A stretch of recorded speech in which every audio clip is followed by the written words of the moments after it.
पिछले साल मेरे गांव के एक किसान भाई की टमाटर की फसल बहुत अच्छी खड़ी थी और फूल भी खूब आए थे। लेकिन 20 दिन बाद आधे फूल गिर गए और फल लगे भी तो छोटे, टेढ़े और फटने लगे। क्या आपके साथ भी खेत में ऐसा हुआ है? तो आप भी वही गलती करते हैं जो 90% किसान भाई करते हैं। ज्यादातर किसान फसल में डीएपी और यूरिया खाद डालकर सोचते हैं कि फसल की अच्छी पैदावार निकलेगी। लेकिन ऐसा नहीं है। आप मिट्टी को सिर्फ मिट्टी समझते हैं, लेकिन असल में मिट्टी एक जीवित सिस्टम है।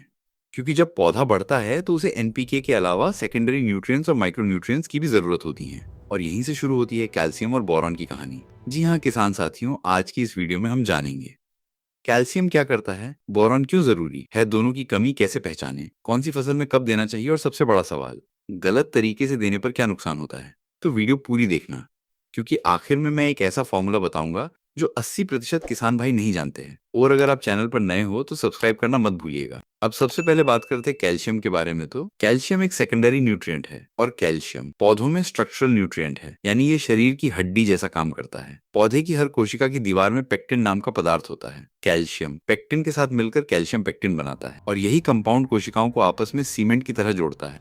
इसलिए कैल्शियम की कमी में कोशिकाएं ढीली पड़ जाती हैं और ऊतक गलने लगते हैं। जड़ का सिरा और तने का बढ़ने वाला भाग बहुत तेजी से नई कोशिकाएं बनाता है, इसलिए इन जगहों पर कैल्शियम की जरूरत सबसे ज्यादा होती है। किसान साथियों, कैल्शियम पौधे के अंदर सिग्नल मॉलिक्यूल की तरह भी काम करता है। जब पौधे पर स्ट्रेस आता है तो कैल्शियम अंदर से संकेत देता है कि कौन सा जीन एक्टिव करना है। इसलिए कैल्शियम की कमी से रोग प्रतिरोधक क्षमता घटती है। किसान साथियों, अब समझते हैं कि कैल्शियम पौधे में ट्रांसपोर्ट कैसे होता है, और यही सबसे जरूरी साइंस है। तो कैल्शियम जाइलम के जरिए जड़ों से ऊपर जाता है। दोस्तों, कैल्शियम इमोबाइल न्यूट्रिएंट यानी एक अचल पोषक तत्व है। इसका मतलब कैल्शियम पौधे की जिस पत्ती या जिस भाग में एक बार चला गया तो ये इस जगह से दूसरी जगह नहीं जा सकता है। मतलब जो हिस्सा पहले बन गया वहां से ये नई जगह नहीं जा सकता। इसीलिए कैल्शियम की कमी सबसे पहले नई पत्तियों और पौधे के ऊपरी भाग में दिखाई देती है।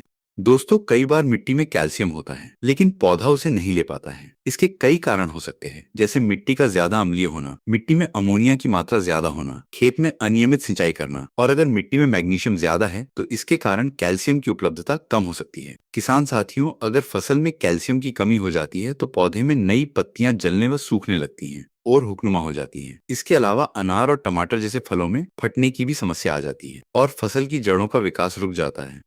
तो अब बात करते हैं दूसरे पोषक तत्व बोरॉन के पीछे के साइंस की। तो किसान साथियों, बोरॉन बहुत कम मात्रा में चाहिए, लेकिन इसका काम बहुत गहरा और जीवन से जुड़ा हुआ है। अगर कैल्शियम पौधे की हड्डी है तो बोरॉन पौधे का प्रजनन इंजीनियर है। बिना बोरॉन पौधा बढ़ तो सकता है लेकिन सही तरीके से फल नहीं बना सकता। अब इसके पीछे का थोड़ा साइंस समझिए। पौधे की हर कोशिका की दीवार में पेक्टिन नाम का पदार्थ होता है। उस पेक्टिन का एक खास हिस्सा होता है जिसे आरजी सेकंड कहते हैं। बोरॉन दो आर जी सेकंड अणुओं को आपस में जोड़कर एक क्रॉस लिंक बनाता है और ये क्रॉस लिंक कोशिकाओं को मजबूती देता है और उन्हें लचीला बनाता है। अगर बोरॉन कम हो जाए, कोशिकाएं ठीक से जुड़ नहीं पाती और नई वृद्धि रुक जाती है। इसके कारण टॉप ग्रोथ भी कमजोर हो जाती है। अब आता है बोरॉन का सबसे महत्वपूर्ण काम। जब फूल में परागकण गिरता है तो उसे अंडाशय तक पहुंचने के लिए एक ट्यूब बनानी होती है जिसे हम कहते हैं पॉलन ट्यूब। और इस पॉलन ट्यूब की ग्रोथ के लिए बोरॉन बेहद जरूरी है। अगर बोरॉन कम हुआ, परागण अधूरा रह जाता है और फूल झड़ जाते हैं, जिससे फल सेटिंग कमजोर हो जाती है। और किसान सोचता है दवाई कम पड़ गई, लेकिन असली वजह होती है बोरॉन की कमी। किसान साथियों, बोरॉन एक और अद्भुत काम करता है। ये शुगर के साथ कॉम्प्लेक्स बनाता है और पत्तियों से फल तक शर्करा यानी मिठास पहुंचाने में मदद करता है। अगर बोरॉन की कमी है तो फल छोटे रहेंगे,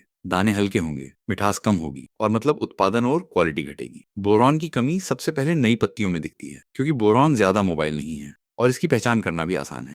सबसे पहले नई पत्तियां मोटी और भंगुर हो जाती हैं और ऊपरी भाग सूखने लगता है। और इसकी कमी के कारण गोभी में हॉलो स्टेम और फूल गोभी में ब्राउन हार्ट की भी समस्या देखने को मिलती है। अब सवाल आता है, बोरॉन की कमी होती क्यों है? तो रेतीली मिट्टी में ये जल्दी बह जाता है और ज्यादा चूना डालने से पीएच बढ़ता है, जिससे बोरॉन की उपलब्धता घट जाती है। और ज्यादा नाइट्रोजन डालने से पौधा तेजी से बढ़ता है, जिसके कारण बोरॉन की मांग बढ़ जाती है। तो किसान साथियों, आपने कभी कभी ये जरूर सोचा होगा कि बोरॉन और कैल्शियम नाइट्रेट को एक साथ क्यों दिया जाता है? क्या ऐसा करने से फसल में अच्छी पैदावार आती है? तो आप बिल्कुल सही हैं। जैसा कि हमने पहले बताया है कि कैल्शियम एक अचल पोषक तत्व है जो एक जगह पर जाने के बाद दूसरी जगह नहीं जाता है, और बोरॉन इसी को एक जगह से दूसरी जगह ले जाने का काम करता है। अगर आप ऊपर से स्प्रे करते हैं तो हमेशा चिलेटेड कैल्शियम का ही करे। अगर आप सिर्फ कैल्शियम देंगे और उसके साथ बोरॉन नहीं देंगे तो वो काम तो करेगा, लेकिन इसके आपको इतने अच्छे रिजल्ट नहीं मिल पाएंगे।